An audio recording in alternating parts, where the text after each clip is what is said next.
Louisville.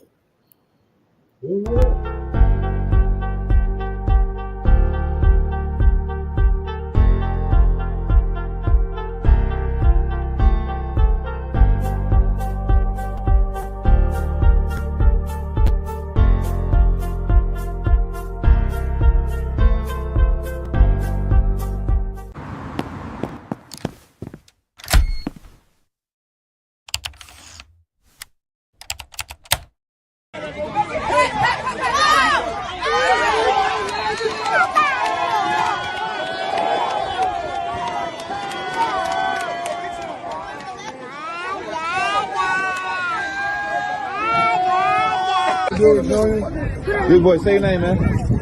Legend, you made the biggest hit. What you saw over there? What happened on that play, Legend? I just saw them this top one.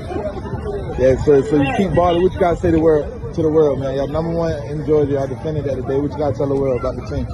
I got to tell them that we number one and nobody can stop me. Yes, sir. Keep balling. Get up out there. Good play, boy. Stop my boy. What's up, y'all? Welcome back to another episode of SGDS Same Goes Different Struggle. I am your host, AJ, and I got my bro back with me. What up, Nate? What's up, my brother? It's been too long. We back, though. Yeah, man. We finally back, man. How you been, dog? Man, doing pretty good. Just, working sports been had me preoccupied. Finally got a little bit of a break now that most of the Clayton County schools is eliminated. But we're gonna get into that. Hey, man, you want to jump into it. Before we get started, though, bro, this is episode 61. I appreciate all the subscribers. If you are new to the channel, please do comment, like, clip, subscribe, do what you got to do for us. That does help us.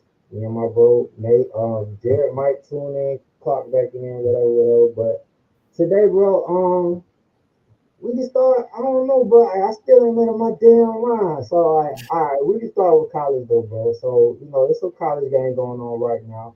Last night, though, bro, we had a big upset with Clemson versus Louisville, man. I actually had Louisville going to win this year. Let me share the page real quick. All right, bro. So, what? They don't need. Oh, it's down here, I think. So last night we had Clemson beat Louisville by. Did you watch the game, bro? I saw bits and pieces of it. I actually fell asleep on that game. Damn, you fell asleep on it? Unfortunately. But, I mean, with Clemson pulling that upset, I'm not going to lie. That hurts Louisville, though, because it was already bad enough that them and Cal lost. That them and Virginia lost. What's up, Antel? It's bad that they lost last week already, and then now you run into a situation where the conference got to depend on Georgia Tech and potentially Miami to make the 12. Because how would you feel to see your ex-quarterback Carson Beck in the college playoffs? That's what I want to see, dog. If he gets there, the problem I have with Carson Beck is that. To be brutally honest, everybody know I can't stand Carson Beck. I do not like how he left the UGA situation. But one of my issues with Carson Beck is the fact that there lacks some accountability with some of his shortcomings, because that Miami squad, that's a really talented Miami squad. That defense could win them a national championship. But in the two, that's fact. In the two losses that they've had, Carson Beck has had some awful moments in the game that cost him. He should have threw 6 picks against Louisville, threw 4, and then he threw that god awful interception 2 weeks ago against SMU that lost him that game. So when you paying, it's one thing, interceptions gonna happen, mistakes gonna happen as a quarterback. But my God, you got paid $4 million to take this team potentially to a national championship game, and you're underperforming. And right now, you are looking at a situation where there's a chance that you may not even crack the ACC title game, which if that's the case, they're not getting in the 12. It's teams with better resumes that's going to get in ahead of them. And shoot, if Tech was to lose, if Tech goes, what? Do you see them beating Georgia Tech? I'm going to say no. You don't see them beating Georgia Tech? I think it'll be close. It'll be close. I think Tech will beat them because the thing about Georgia Tech is Haynes King is by far the best quarterback in the conference in the ACC right now. So I just don't know if they're going to be able. Now, don't get me wrong. Ruben Bain is a monster. Messidor is a monster. They got a great defensive line. So that will pose an issue for Georgia Tech. But one of my problems is going to be is can Miami move the ball against this Georgia? Now, Georgia Tech got a bad day against NC State. But if it gets into a shootout, can Carson Beck? We saw last year, it took us when he was a Bulldog, it took us 7 overtimes to beat Georgia Tech. So if you get into that situation again with a better Georgia Tech team than last year, are you going to find a way to survive that game? Do you think the Miami defense that he has now is better than the Georgia defense that y'all had though? Yes, they are better than our defense from last year. Because one thing about our defense from last year was we're and jumping into UJ a little bit, they had the same issue last year. You had solid this year, you don't have nobody on the front four that scares me. Last year, you had Jalen Walker and Michael Williams, but you couldn't get no penetration from your defensive tackles. Whereas you go to Miami, that Miami group, Ruben Bain, is arguably a top 5 pick. He may even go his position can go number 1 the way he's been looking. So Ruben Bain, you think it depends though. It's going to depend on further in the season because I really believe that they. When the last time we had a good defensive end go back?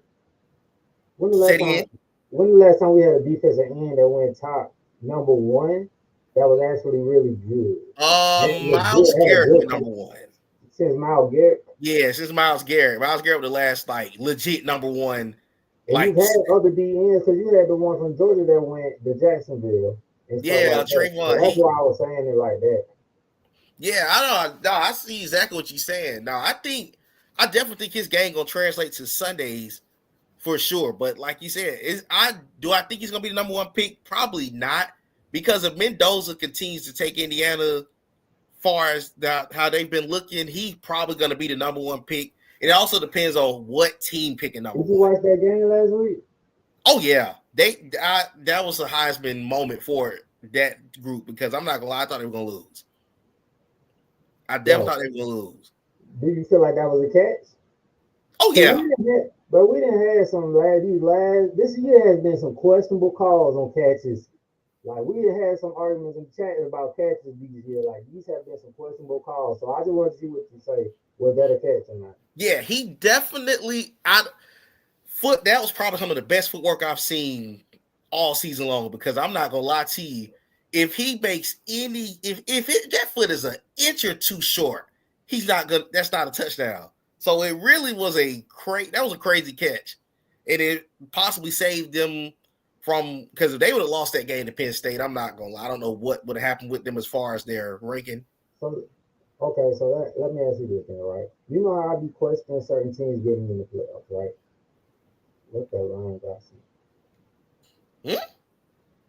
Don't worry about that. I'm not even gonna post that dumbass shit. Indiana, right? You know how I be talking about teams that like do good during the regular season and then they get in the playoffs and it be a waste of time. Like, do you see Indiana being there, or do you see them as being a contender? Because we've seen teams like come in the playoffs and they do good maybe the first round or so, but then they get blown out like we had TCU or stuff like that. I think Cincinnati might have gave Georgia the best win that year, but it's still questionable to me about how teams like Indiana and stuff, like the conference that they play in, even the ACC team right now, like it's questionable how you're gonna be when you got what, maybe 3 or 4 SEC team that might be in the playoff this year again. Yeah. So I like that question. It's tough. I gotta see what they're gonna look like because right now it's like it's gonna be a head-on collision that them and Ohio State meet up in the Big Ten title game. I gotta see how they're gonna fare against an Ohio State team that is from top to bottom probably the best team in the country right now. But again, we'll learn a lot about them too when they face off against each other. Do I think is it possible for them? Can they still get in without winning? Yeah, That game. but they need to stay undefeated. They need So to. if they lose to Ohio State, they're not. You don't think they're in? Oh no, they're in. If to me at this point, you can't drop a game. You need to if I will Even with say that the way close it's Penn State, like even with that close Penn State win, and then they lose to Ohio State, are you willing to still put them in? oh yeah. What the committee kind of looking at right now, when you kind of look at the 12, you 2 losses is your max. So if you are anywhere close to like if let's say you go in at an 11-1 going into the Big Ten title game, you straight. But in their case, their schedule's so sweet, they shouldn't lose another game. So if they was to go to the Big Ten title game and drop to Ohio State, and that be their one loss, they're gonna still put them in because they're gonna be like, okay, you got to the conference title game and you lost to the defending national champ. But it varies. It varies with who, and then they got that Oregon win that's in their back pocket that's helping them out too. Now, Those are good too. So yeah. Now, a Those team like and then they're also up there at number 2, so it'll help them to win out of the regular season, and then find themselves in that position because that's kind of where and jumping over to like even the SEC with us, we got Texas tonight, so I was gonna they ask you how have. you feel about your team tonight. Honestly speaking, this was one of the games that I had penciled as a potential loss, but it depends on which version of Georgia can't start slow at home. That cannot happen because it's all year long. Bro. It's all year. I hate it. I love and hate this version of UGA. I have to be honest. Y'all have seen me spaz on this Georgia team a lot this season. I hate them. They find a way to win, but I just don't think that these slow starts, and they're young, but I don't think these slow starts is going to continue to save you even at home. I think Texas has played better ball the last couple of weeks.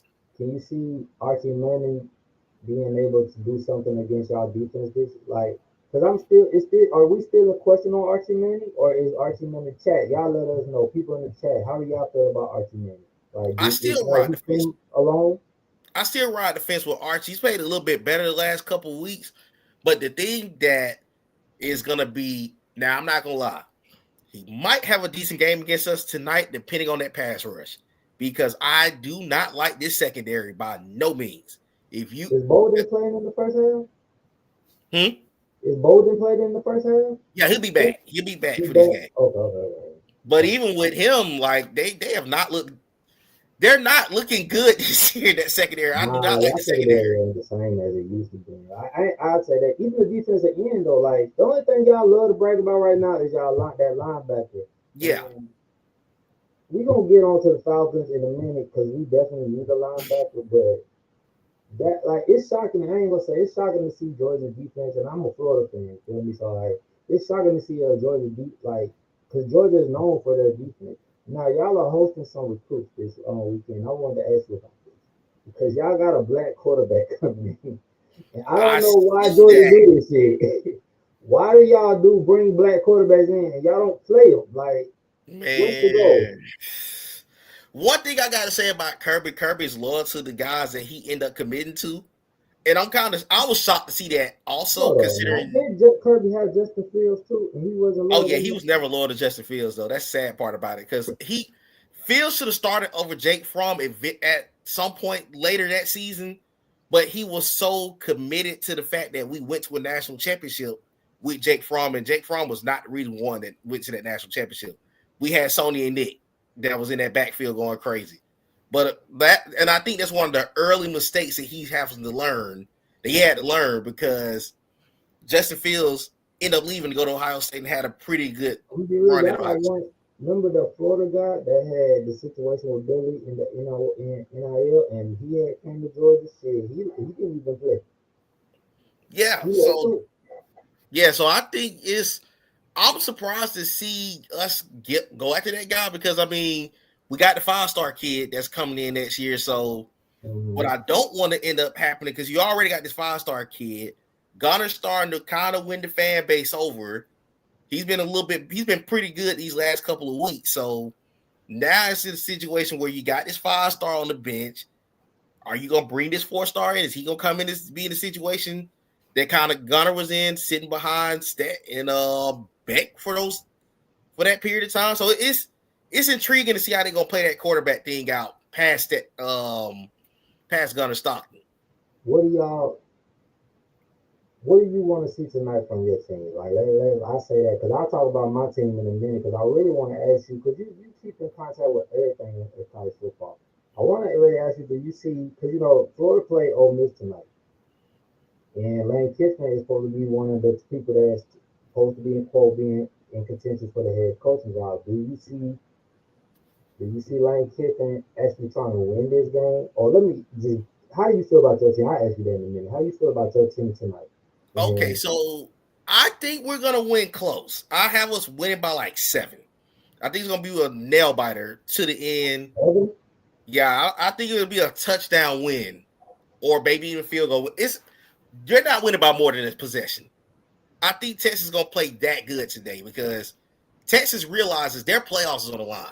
If they drop this game, you have to win the Texas A&M game. And I'm sorry, I do not see the committee putting a 3-loss SEC team in. I'm gonna be real with you. Y'all might not, and you know what's so crazy? Somebody say this: Georgia might make the playoff, but not the SEC championship. Oh yeah, me personally, and a lot of Georgia fans may not agree with what I'm about to say. I don't want to make the SEC title game.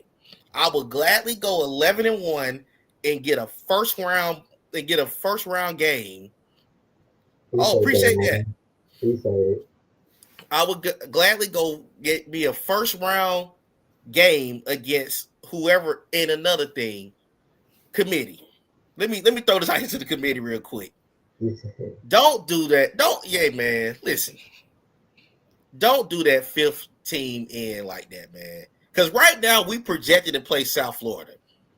Florida is at first. The first week was Memphis because Jared little ass talking about I'm gonna go no matter where it's at. I'm gonna go. Don't do them kids like that, y'all. I'm sorry. And I ain't trying to be rude. Don't do that school. Don't do that 5th conference in like that. I'm sorry. Because Cincinnati gave y'all a contest, dog. That's good. That's good. They got us on a neutral site. Them kids got to come to Athens. I'm sorry. No. That first round is in Athens. You want to see South Florida playing y'all boy tough in Athens? No. I don't even know. I'm going to be real with you. How the playoff, it's hard for me to look at the playoff because you still got so many teams that have their rivalry matches yet. And like I said, we got, these teams that still got to play each other and people going to fall pieces. The championship's not even here. So how we looking at things right now, it's not even going to be like that. Yeah, it could change. Definitely change tonight, depending on what happens with us. Because really, at this point, Georgia, you win this game tonight, you basically lock yourself in the playoffs because you got Charlotte next week. You're gonna beat them by 40. So really, it's 2 games you got. You got Tech. Will they still be in if they lose to Tech? It depends on tonight. If they lost to both Texas and Tech, then I think they're out. But if they split, then because at the end of the day, the Tech game is a non-conference game, so they also don't. So really, it don't matter if y'all not going to the play. I mean, to the what's the name though? Yeah. So if they beat Texas tonight, you basically went 7-1 in your SEC schedule. So even if you drop that game, they're gonna go, okay, we're gonna put a 10-2 Georgia team, and we got to send them on the road. But if you was to lose tonight and then 2 weeks later lose in Atlanta to Tech, I'm sorry. I'm a diehard Bulldog fan. Don't you put us in the playoffs at no freaking 9-3. But would it be 9-3? It would be 9-3. So yeah, because they play Charlotte. If y'all lose to Texas and then lose to I don't see y'all I don't see a 3-win Georgia team doing that. I don't see that. So it would depend. So to be honest, Ole Miss only got 1 loss. So say if they lose 1. Right. So that's the thing. We can't afford 2 losses is the max. Vanderbilt too, man. Yeah, 2 losses is the max. You can't drop 3. You can't lose 3. You lose 3, I think you're out. So tonight is Texas basically elimination game for Texas. They lose a day, they're not getting in because even if they was to beat Texas A&M at home, that's only one conference loss for Texas A&M. They would still make the SEC title game and play Alabama. I don't know, bro. All right, bro. I'm gonna switch the subject real quick. So last night we had Georgia high school football playoff game, man, and I'm gonna let you take the lead on this because you've been covering this. This is your thing and stuff. But I want to take a moment, give intake on everything that's going on in Georgia high school football because we don't really hear about it as much on podcasts like everything else. So I'm gonna let you. Let's start with what we got 6A first. They didn't change that. Okay. We got that thing to me. Yeah. What we got? Class 6A, bro. Let me look at this bracket. So looking at this bracket, shout out to I think my boy KD Tuna. Shout out to Newton. Newton won their game. That's gonna be an interesting matchup between Newton and Buford. Douglas County advanced last night. Oh, shit, it's small as shit. My bad, dog. Let me see if I can zoom in. Oh no, it's good. I can see it. Oh, you did? Yeah, I can see it. All right. I like them. I'm intrigued to see that Douglas County North Cobb matchup for sure. You were just missing the East Cowley. They going against Walton. Oh, they knocked off me. They beat bro. McKeachern last night. Yeah, like, I don't know. Some teams was supposed to win, bro. I thought like it's some teams that I thought was supposed to win that didn't win. Like that shit was crazy. Yeah, I thought McKeachern was gonna win last night. I definitely thought they were gonna win last night. Grayson, not surprised to see Grayson win. So what you think about this one? Brookwood versus Brookwood was Brookwood and Parkview that was like the schools growing up when we was in school. Parkview and Brookwood was doing shit. How do you feel about Brookwood versus Valdosta? Because Valdosta still is on their shit. Hey, what's up, bro? What up, bro? Hey man, them Valdosta schools be tough, man. I gotta see how that's gonna catch up. Say it again. You seen the little documentary, like the little thing they be doing? Oh yeah, I definitely followed that. So no, I think Valdosta should advance against them. East Cowley and Walton gonna be interesting because if Walton went on the road to beat McKeachern, I'm gonna be highly intrigued to see how they match up with East Cowley. Walton beat McKeachern. Yeah, I thought McKeachern it was gonna be McKeachern and Valdosta myself. So that was a surprise. Don't Grayson got the number one linebacker or the number one player in Georgia right now? Hold on. I'm gonna tell you who got the number, and that's another thing that's coming into a factor as well for these games. So everybody that be tuning in high school football, you might want to be tuned in because a lot of these guys, this is the time to start looking at these kids. Let me see who got the number one recruit in Georgia. I'm going to class A. I'm 5A now, bro. Okay, so you can go the 5A. Oh shit! Woodward Academy still good. Villa Rica still. Oh yeah. Shout out Villa Rica. That's my Terrence went there. So shout out to them. Oh yeah, Woodward Academy. Roswell was good. Yeah, that should be a good matchup. Villa Rica and Thomas County. Thomas County actually be they're pretty good themselves. I'm intrigued to see how that's gonna go. Newton is still good. Mark Central and Roswell, that's gonna be a good matchup. Newton is Milton. I got Milton for the upset against Jackson County. I don't know what goes on with Lovejoy when and this has been for a while. Lovejoy really be good, but when they hit that first round of the playoff, bro, and that's literally all Clayton County teams for some reason, bro. I don't know what it is, and I'll let you speak on to it. You speak on it. What is it about when Clayton County gets in the playoffs and they start facing these? So I'm glad you brought the resources that we have. I'm glad you brought this up. So first of all, let me shout out Lovejoy, North Clayton, Mount Zion, and Jonesboro for making the playoffs.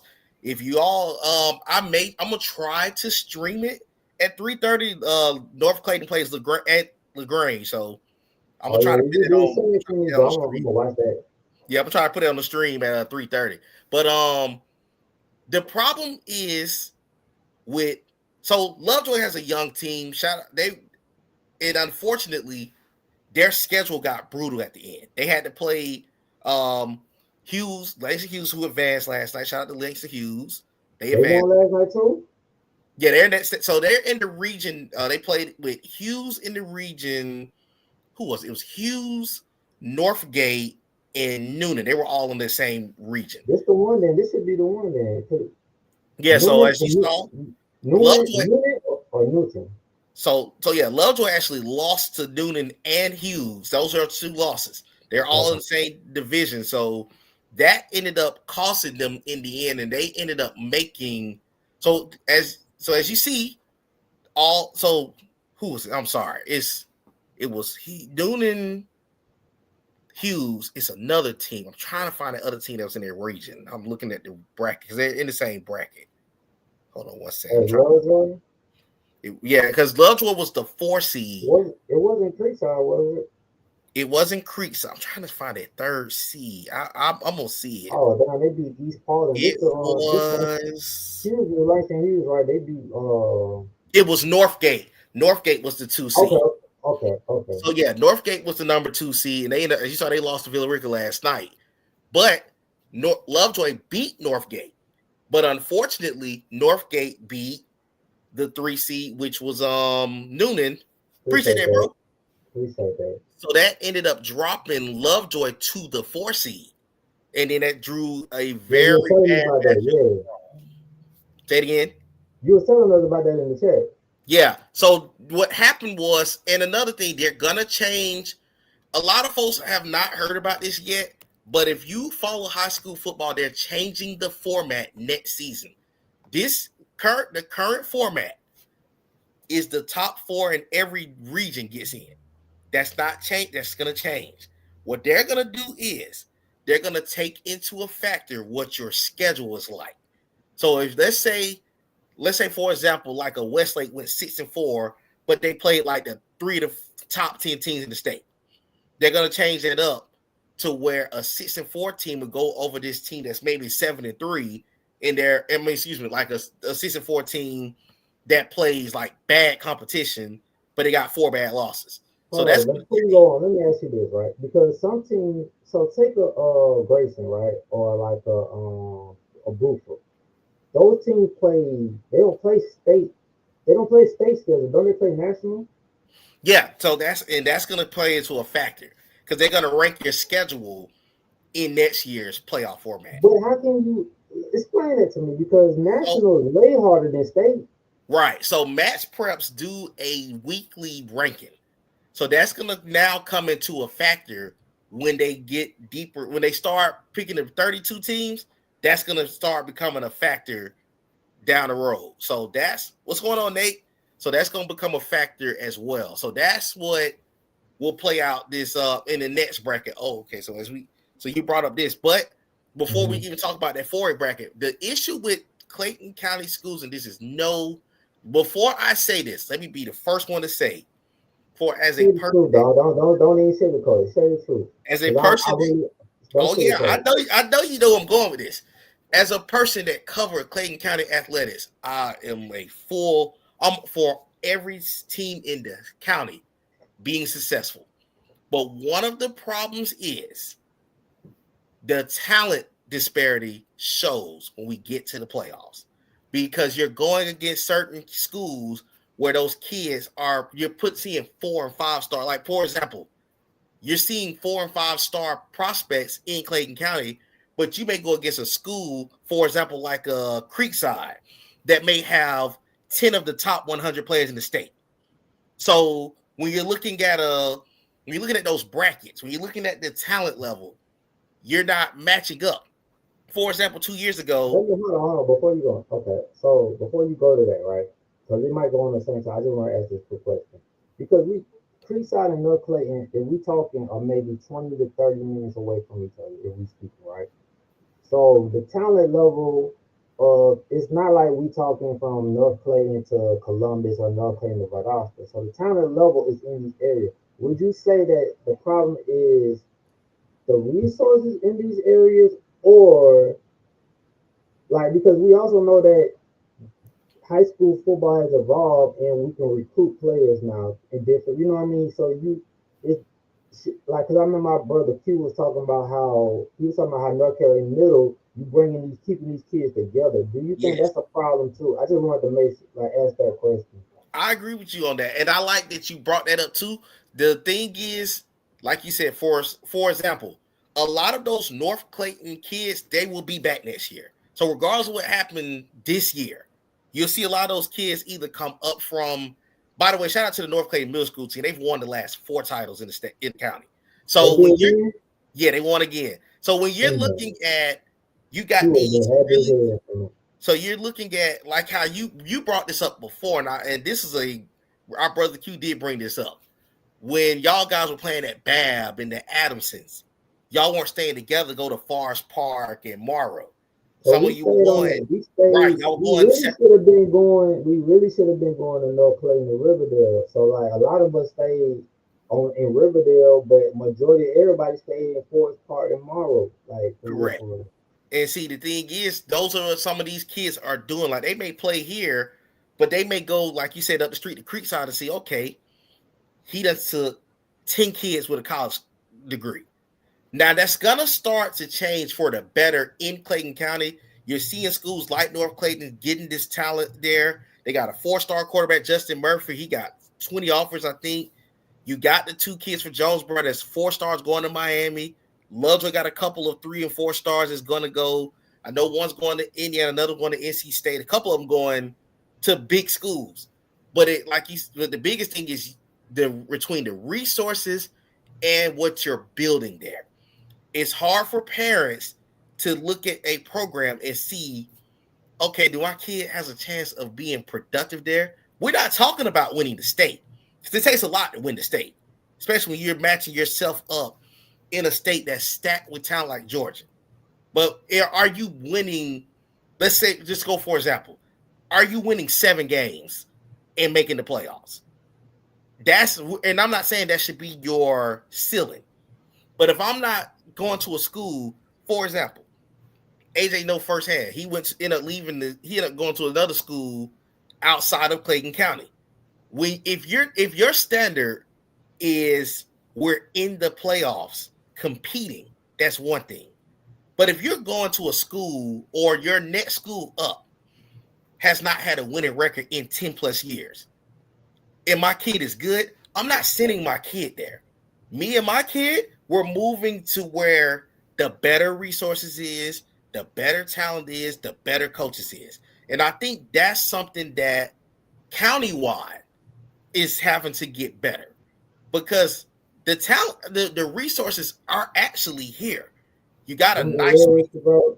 And not to interrupt you, Clayton County has fallen off way worse than the Reason School, dog. right, Like, and I'm just that's what speaking from what I see. I'm not in Clayton County no more.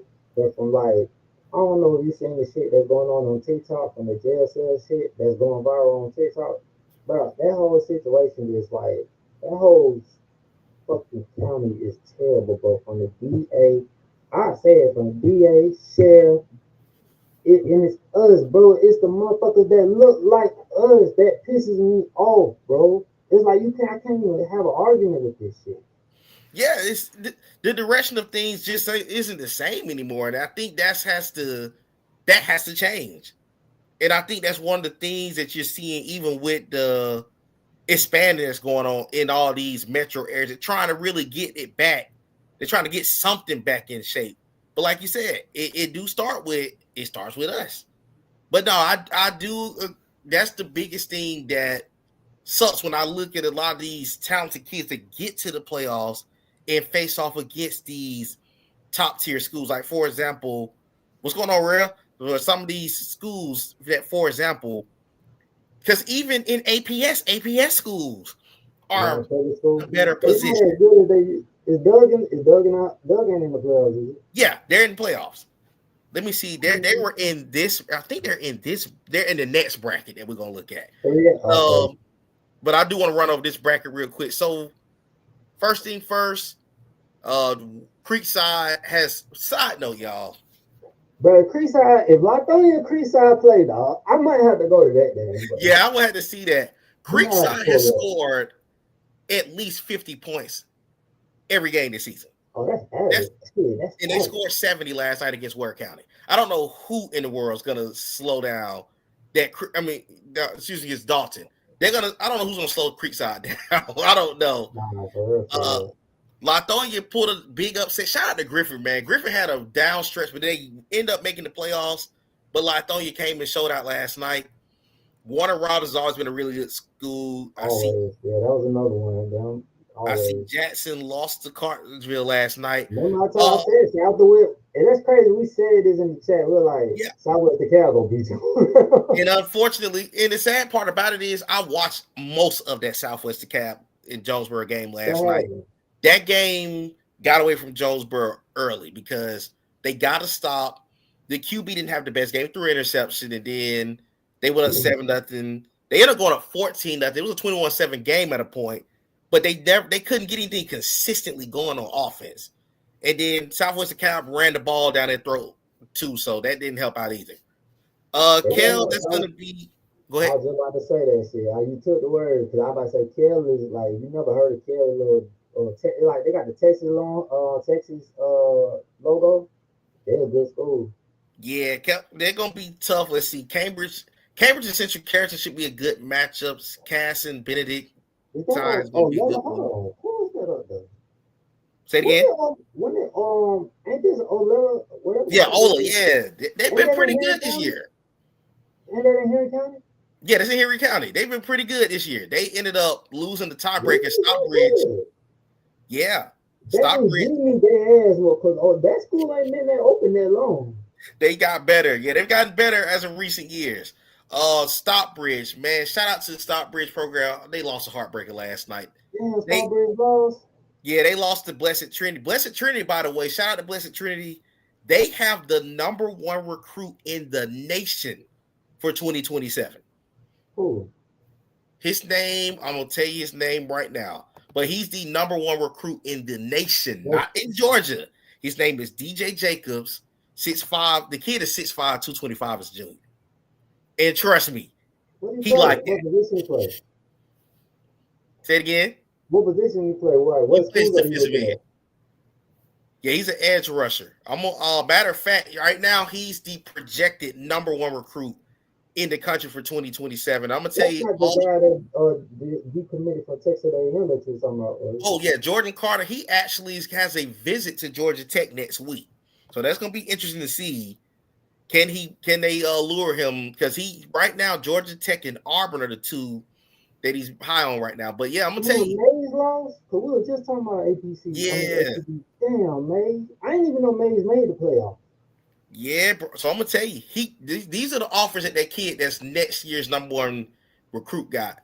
He has an offer from Florida State, Georgia, Miami, Oregon, Texas A&M, Alabama, Arkansas, Auburn, Cal, Central Michigan, Indiana, Kansas, Kentucky, Louisville, LSU, Memphis, Michigan, Michigan State, Mississippi State, Nebraska, Notre Dame, Ohio State, Oklahoma, Ole Miss, Penn State, South Carolina, Stanford, Tennessee, Texas, UAB, USC, Wake Forest, West Virginia, Boston College, and all of they got the chance. Just everybody. Yeah, just everybody. Everybody throw it off at them. And that's going to be an interesting. Favorite? But yeah, Stockbridge unfortunately blew that game last night. They had who's his favorite? Like, say it again. Who's his favorite? Like, who's in the league? So right now, 24/7 is saying right now that his top 5 is Florida State, Georgia, Miami, Oregon, and Texas A&M. And for all of you that follow NFL, shout out to Jason Taylor. Jason Taylor's been trying to recruit him from the University of Miami. A lot of y'all remember him that played for the Dolphins back in the 2000s. You want to know who Jason Taylor is? You know who Joy Taylor is? That's they're related. So that's his sister. Yeah, man. I know y'all know who Joy Taylor is. Oh yeah. Yeah. Shout out to MLK won last night in Norfolk County. My daughter's school. I might have to go see my daughter's school play, but they might lose this weekend. They may have their hands full with Norfolk County. I'm not gonna lie. All right, you ready? That Star Mills and Marison game probably must have been good because Marison always been a good school. Oh yeah, listen. Marist broke Mount Zion Hart our senior year. We lost up there like by a point.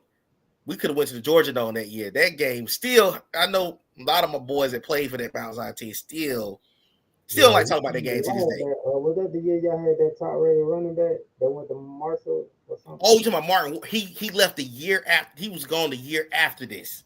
Yeah, because I had one up there. I remember I had one. Because I told you that I was supposed to go to Mount Zion, but I didn't want to. So, but yeah, I met them when I went up there and shit. So third A, bro. This the one with North Clayton. Okay, so this is the bracket with North. So let me ask you this, bro. Because I was wondering why did North Clayton fall all the way to 3A when they normally usually be a 4A or a 5A? Well, at first it was like when I was growing up a long time ago, it was like closer to 5A but 4A, but now they in 3A. So due to the new, I'm gonna look this up so I can be 100% certain. Right now they're in, huh? My bad. Go ahead, bro. Right now they're in 3A, but next year they're doing a complete reclassification of all the schools in the state. So it is based on their enrollment and the kind of the region that they're in. So they were 3A this year. I want to say they're going up to 4A. Let me make sure though, because Mount Zion's going up. Mount Zion went too. I mean, not here. Them in Mount Zion that fell down. So yeah. So Jonesboro, Mundy's Mill, Forest Park, Mount Zion. Those are the schools. Park. Yeah, and let me see who else. And Stockbridge. So those schools, they got like over 1,000 plus kids, possibly. They're now going to be in 5A. How the fuck? Excuse me, 4A. Oh, I was saying, how? They ain't got that many kids. Yeah, so right now that's what it's showing on here. That they're going to possibly move to 5. Let me see where they got North Clayton moving to. So those schools are gonna go up to 4A. Let me see what they got North Clayton. How do you feel about while you looking at it? How do you feel about North Clayton changing tonight versus LaGrange? And LaGrange's kind of, what's so crazy about LaGrange, right? When I was playing football, I used to always watch their like little films and shit on the scout. And I don't know if you remember Troy Blackman, the linebacker, number one line, bro. I used to always say, if I meet this fool, bro, I would I'm not finna do it. Like, I would never play offense versus that fool, bro. Cause when he was in high school, he was beast, bro. Straight beat. Played at LaGrange. I think back in how old was he? One second. Hold on 1 second. Nah, go ahead. This is back in 03, 04 or whatever. And then you got, I can't believe, so Sandy Creek still looking good. That's the old Calvin Johnson. So I had my best football game versus Craig Sandy Creek, and I played. Who else up on here, bro? Okay, I'm back. My fault. North Clayton's also going up to 4A this year. A couple of schools going to go up to 4A. So North Clayton going up to 4A this year. And they change it based on your amount of attendance. So it looks from the school. But due to them creating Drew and Langston Hughes, wasn't that the reason that North Clayton lost so many people? Yeah, so I think, and I want to say they're going to move up a reach. So right now, North Clayton's going to go up to 4A. So I'm about to find out right now for you what region that they're putting Drew in. Did you watch these two? You watch Class 2A too? I haven't followed them as much. 2A or 1A, I hadn't followed them as much. Yeah, I don't go past 3A. I'm dead at I don't know why. They don't be they just Drew 6A now? Drew ain't no damn 6A, bro. Brother, they're moving Drew to 6A. Morrow's also moving to 6A. Who the fuck is that Morrow, bro? Because Morrow, I kid you. No. Morrow got a beautiful school now. Like, don't get me wrong. You see, can I share this to the chat? Because I'm sure they probably wondering what am I talking about. Bro, but this is the classification And as you see, let me hold on. You gotta click it onto the screen. I got you. Okay, let me try to zoom. Let me zoom in because this is this apparent new reclassification for Georgia High School. And as you see, under 6A, there stands Morrow. And it's because Morrow has over 2,000 kids now going to that school. Beautiful school, by the way. And like you see some other schools, Langston Hughes going up to 6A, Lovejoy's going to 6A, because they're going to have 2,000 kids come next year. Yeah, this is to look at the new region. I think Drew, you see Drew? Drew down above Northside Columbus. So Drew's now going to be 6A. They got all them goddamn Section 8 babies goddamn coming to fucking goddamn. Cause you, and I'm only saying that because if you run the clay court, you first outside, but you do not want to be over there, bro. If I know, I was like, hey, no way, dog. We see 5A. So Jonesboro's now 5A based on the so it looks like it's based on attendance. It is. It's based on how many kids you got in school. Like it's always been there. I just didn't know. I didn't understand why North Clayton fell so low because they were. Our new kids was going, but the Forest Park gonna be 5A? Yeah, look like Forest Park gonna be 5A. Because as you see, they're showing like the amount of kids that are gonna be joining. You lucky I'm on your we saying because I was just about to say some slick shit, but I said that. I know what you was about to say. I know what you was about to say. But y'all out there doing all this and food this high, y'all out here creating all these babies. Let's see, Mays on there. Griffin moved up to 5A. Hold on, what MLK is? They 4A. MLK's 5A. They moving up to 5A? Yeah, they moved up to 5A. Man, let me get my daughter out this fucking school. Yeah, they moved up to 5A as well. Stockbridge. Oh, Stillwell's moving up to 5A. They don't have a football team. So where is MLK? They're not in 5A right now. They're in 4A, right? Yeah, they're moving. Yeah, they're gonna move up to 5A. Let's see who's the new 4A. McDonald's moving up. Stevenson's going to 4A. I might need some help. So Luella moving up to 4A. Woodlands and Stockbridge moving up. Benedictine. Sandy Creek moving up. Sandy Creek. Mount Zion's moving up to 4A. Riverdale's moving up to 4A. I thought Riverdale been in 4A. They was in 3A. Oh, they dropped the 3A. That's because Clayton County created Sequoia, right? I believe. Drew, my bad, Drew, not Sequoia. Oh. Let's see. So North Clayton and Carver moved up to 4A. So really, I think like the schools that don't really have a lot of Cedar Grove is in 3A now.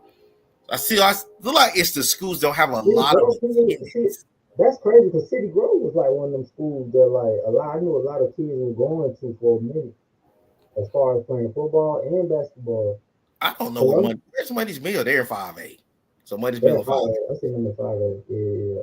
They always function though. They always function. Let me see if any Clayton County schools moved to 7A. I think nobody's in 7A from Clayton County. Let me make sure. No, look who you got. You got Brookwood. Hell no, ain't nobody in 7A, but we ain't making Arabia Mountains in 7A. Oh shit, that shit right up the street too. That's a nice school. I ain't gonna lie. It is. That's a nice school. All right, then, bro. We've been talking about college and we've been talking about. I ain't gonna keep you too much longer, but we definitely got to talk about these fucking Falcons. All right, go ahead and remove the high school off the screen so we can talk about that train wreck downtown. Start with, bro, because we can start about how we doing a 4-game losing streak. We can talk about how our quarterback has said he don't have nobody on the bench that he really could talk to about this shit. And we can talk about Drake London coming out saying that he runs the route that that he's been called to run. All type of stuff that we've been talking about since day one, all during the season, all during the chat. I'll let you give your opinion on what you feel, bro. All right. Okay. So tomorrow's a must win, as everybody knows at this point. Because if they lose tomorrow, there's no point already. Let me go ahead and make this. You still getting hope. Yeah. Already let me make this clear already for the fans and for people that watch football. The reason why we're not saying that the season has ended just yet mathematically is because when you look at the NFC South, Tampa's now 6-4. They have a lot of injuries. Carolina's at 500. And yeah, you're right, Katie. Last week was a must win too. At this point, if the Falcons do not win tomorrow, even with your team, even with last week was a must win. I agree. We've been in must win situation last couple of weeks. But at this state, if you drop the 3-7, there's no coming back from that in no way, shape, form, or fashion. Because if you possibly win tomorrow, you got the Saints and the Jets the next 2 weeks, who are arguably two of the worst teams in the league. But with this Falcon team, no game is a guarantee of what's going to happen. I feel like, for one, this is a horribly coached football team because it's one thing if you're 3-6 because you suck. We're 3-6 because you can't do the fundamental things correct. You can go back and look at the last 3 of the last 4 games because we're not going to talk about that Dolphin. That Dolphin game was a train wreck. But 3 of the last 4 Falcon losses in the 49er game. Hold up, bro. If you want to break it down like that, I can play some videos for you if you like. Like what you want to do? I can play a few videos from the last week game. Oh, you need I don't even want to see them. I know we're gonna talk about the coaches, but I don't want to see a highlight from last week. But we can from the 49er game where they were super banged up and we couldn't find a way to win that game. We got CMC. Watch that game. Yeah, it was embarrassing. CMC they did literally nothing. CMC won that ball game for them, and we did nothing on offense. The Dolphin game was a train wreck from start to finish. I guess they thought that was going to be a cakewalk for them, and they got their butt whooped at home. The Patriot game, where you get off to a bad start, you get back in the game. You are, first of all, we're on kicker number 3. Let's get that out the way. Because Parker Romo missed the extra point. They could have tied the Patriot game. Then you get the ball back. And we have, by the way, Penix is in his first full season as a starter, but one of the things that got to be cleaned up by our young quarterback, get your butt out the pocket. Stop getting these intentional grounding penalties because that low-key hurt us in that drive. So let me ask you this, right? Hold on. Because me and Jared was having that, and we had this discussion in the chat, right, about quarterbacks that are supposed to be dual threats, right? And we look for them because we know they can run, but they're not really running. They just, you know what I mean? So that's where I be like, I'm not really thinking of him as a runner. I don't look at him as a runner, even though I know he's a runner. You're right. And the thing is, he's got one of the best arm talents of those kids from that 24 class. But like you said, the problem be, I don't want him to be Michael Vick. There could never be another Michael Vick in the city. I'm sorry. He'll never had a talent that Vick had in the city. What he do need to become, though, is accurate. And then if the play breaks down, take off.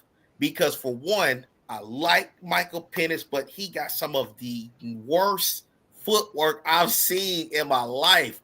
Some of the times he don't plant that foot right, and the ball is going to go 10 yards over the receiver head. It's like, bro, who you throwing to?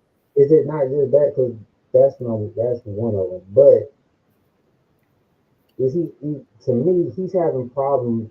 So like when I look at Penix, right? I forgot what game it was, right? They'll blitz like they're going to blitz, right? Or they'll be showing a man coverage, and then they'll fall back into zone.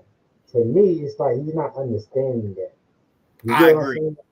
So like I don't know if I was just seeing something different, but he's not really understanding, not picking that up. And I'm going week by week. I'm looking at him like he's still not getting. So when he said that he don't have nobody, I said that makes sense because he's not getting it. You're right. I agree 100% what you just said. It's a combination of things with that too, because one of the problems is you are dealing with a backup offensive line because 3 of our 5 starters are out. For one, We down McGarry, Lindstrom, and Bergeron. We down 3 starters on the offensive line. One just went on IR. I think another one just went on IR. Yeah, I think and then Storm Norton might not even play this season. So he just went on IR. Yeah, we got 4 offensive linemen hurt that have either been in the rotation of the offensive line or either have started for the Falcons. So I think that hurts too. But I also agree that the mental clock goes off too quick. So when he's seeing a blitz, it's like I'm just trying to get rid of the ball instead of let me get out of the pocket and try to make something happen. But also, what would you do different? Because then what you like, I get what you're saying, but when I'm looking at it like this too, he got only 3 people that he's throwing the ball to. And I was just about to say that we don't have a legitimate. Drake London is Drake London. Kyle Pitts could really become a better tight end with a better scheme. The route, the third down before we run the ball in overtime. You might know what I'm talking about. And by the way, the third down's been horrible the last 2 weeks. We've only converted 1 third down in 2 weeks. That's pathetic. But the drive that right before the game or in overtime, Drake London, Kyle Pitts, and Mooney ran the same route in the same area. And I'm like, what in the world is this? And that's Mooney has been terrible. Mooney has been like a soft little puppy to me, dog. Like he's just been terrible, dog. There's no route tree that we run where people are like, okay, this can get a person open. So on top of not having really good receivers outside of Drake London, Mooney's still. And the other thing, we got to call this coaching staff out. Another reason why this coaching staff is incompetent. The fact that Mooney's injury was so hidden until last week shows you how incompetent of a coaching staff you have. Because if he was dealing with a broken collarbone, why did he ever step onto the field week 1 or any week? Get that man 100% healthy. You paid him $11 million as your wide receiver too. Get him healthy. But it also shows you when you don't have no type of depth. David Sills need to go work at Walmart. I'm sick of seeing him on my football field. This man every week put his hands up. Yo, he didn't do shit. When I was watching the preseason this year, he didn't. Do shit. But Chris Blair had a ball out preseason, and this nigga ain't moved up on like I don't get what Raheem Morris is really doing to me. Raheem, I'm gonna say this, and people might look at me like I'm crazy. I wanted to see the black man win. The black man slapping me the fucking face so hard right about now, it don't make no fucking sense. Because Raheem Morris is looking terrible. This shit falls back on him. Absolutely. You don't know how to. It's like, okay, last game, right? On the second quarter, he could have called it. I mean, before the halftime with the timeout situation. I even heard you speaking on this. He could have called the timeout before, even if we didn't know Jesse Baker was going to get the interception or not. We still would have had time left to do something, but we didn't. It's just certain mental mistake that's not just happening in one game. This shit keeps happening, and it's all over timeouts and just dumb play calling, bro. Like these little 15, like the little bullshit, like curl routes. 5-yard hits, whatever you want to call these shits, like the shit that Zach Robinson is running is simple bull. My nephew can run this shit, dog. And that's like, what my bullshit. I agree, and that's what my problem is. Also, from a perspective, Raheem Morris isn't head coach material, number one.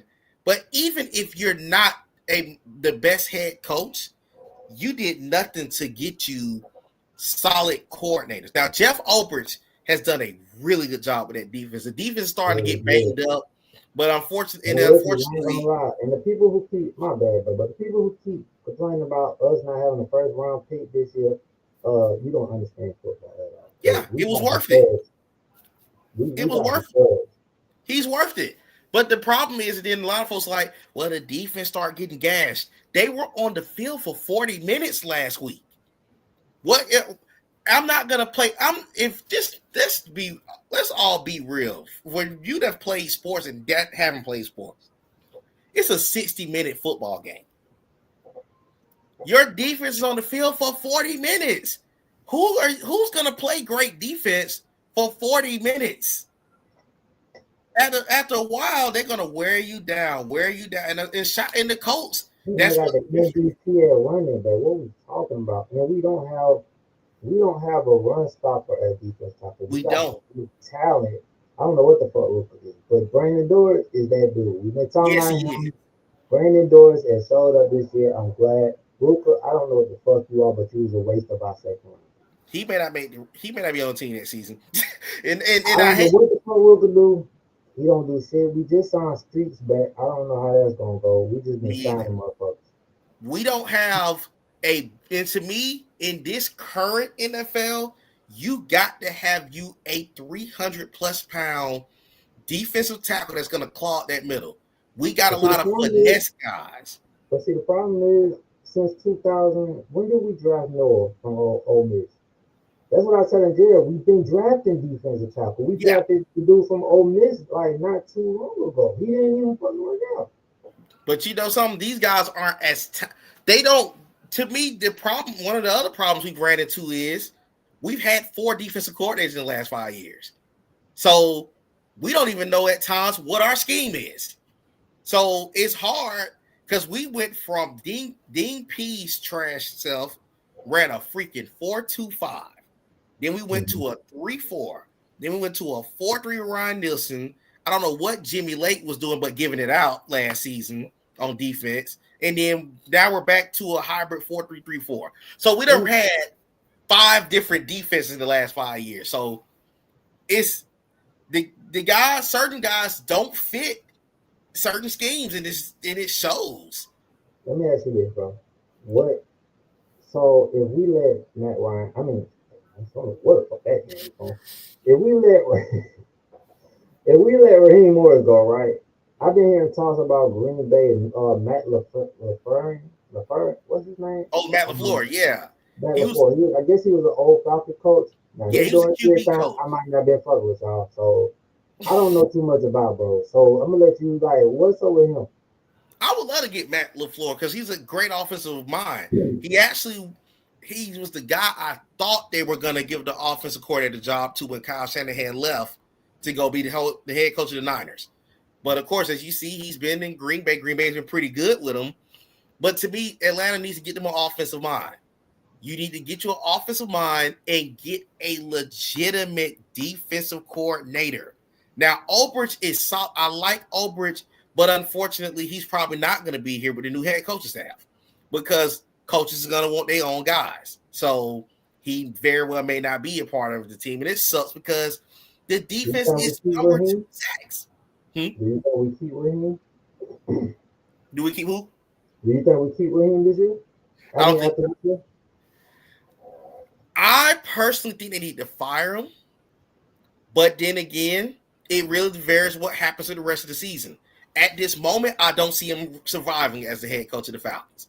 But if you find a way, and I'm just speaking super hypothetical, if the Falcons were to find a way to run off like 7 of the next 8 games, let's say they finish with a 9-8 record, then I think they say, hey, terrible start. Get your guys in here. Get you a veteran offensive coordinator in here, and this is your must-win show. This is your show me season. That's the only way I think he survives not getting fired. All right. So wasn't Jack Robinson supposed to be that offensive minded coordinator? And then you also think the last coach we had, Arthur Smith, was supposed to be an offensive minded coach. Yeah. Offensive genius. And the problem I got is this, bro. The fucked up part about it is when we was supposed to like that time period when we was looking for a coach. Look at all the coaches that we could have hired that we did interview that's doing good. It's like we're cursed and we got a generational talent in Bijan Robinson. And I feel like, bro, like we just wasting it. I agree. We got to get somebody that they don't. To me, the Falcons are too comfortable hiring either people that they knew from back in the glory days. Which, by the way, I don't want. If LaFleur came here, fine. But I really don't want nobody from the Matt Ryan era. There's no disrespect to that era. But my thing is this. The talent on those Falcon teams made a lot of those coaches look better than they were. You got to get you a coaching staff in here. The only coach, and this is no shade to Dan Quinn, because Dan Quinn was a good coach, but Mike Smith got a lot of those young guys to buy in. You need a coach that can get a young group to buy in. I'm not talking about a player-friendly coach. That's what Raheem Morris is. He's a great guy to have on your staff, not as the head coach. You need a guy that can come in here from a football mind and say, we're going to develop this young talent and be a really good ball club. And if you got that guy that's in the building, go get you veteran coordinators while you get your team in mind. Like, for example, we all talk about the Eagles they kind of a mess this season, but one of the things that helped them get over the top and win the Super Bowl last year, they brought in Vic Fangio to coach that defense. That defense started flying around because they had the depth on that defense and everything. You got to get you some guys in there. Same for Dan Quinn last year with Jaden Daniels. He got Pittsburgh in to work with Jaden Daniels. You got to get you somebody that has experience in this league of developing players. Jimmy Lake and Zach Robinson was not those guys that should have been in that position. One of the reasons that the offense looked good under Zach Robinson last year is because I put it to everybody like this. In the NFL, you have a year where your team, how I want to put this, your success is going to be that first year out the gate because nobody has a game plan for it. Last year, nobody had a game plan for Zach Robinson. This year, guess what teams did? They went to the offseason. They said, okay, he liked the pistol. He run with Bijan right here. He go with Tyler right here. He go with Pitts right here. He go with Drake right here. So as the season got along, they know what you're doing. So teams are game planning to stack the box, to play man coverage. Because guess what? We're going to make Zach Robinson dial it up on us. He ain't doing it. That's the difference between a good coordinator and a bad coordinator. And that's what's happening with why the Falcons are 3-6 right now. All right, then, bro. I ain't gonna keep you too much longer because my fucking chest started barking, dog. It's It was a okay. great show, man. I appreciate you, though, bro. We're gonna come back and do this shit again. I appreciate everybody that tuned in with us, bro. Like I said, bro, before y'all leave, man, click and subscribe on my channel, Nate's channel. Go ahead, shout the channel out, bro. Yes, sir. Go ahead, shout the channel out, bro. On your Instagram, on whatever, man. Oh yeah, my Instagram is, I think it's, what is it, Nate ATL91? ATL Nate 91.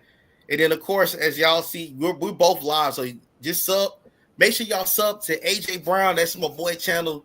I will make sure to put it in my comments as well, too, because he does a lot of solid content from mental health.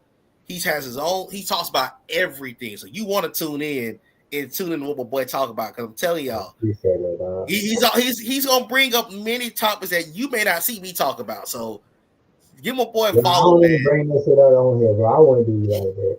I ain't gonna do you like that. My bro have a lot. He bring a lot of great topics on his page. So definitely give him a follow. You're gonna definitely be thoroughly entertained and have some great knowledge on that channel too. So give him boy support, man. I appreciate you, bro. We got to get back on here, bro, soon, bro. Hopefully we can do it again next week, dog. Okay. We're going to make it happen. Y'all. We out. All right, y'all.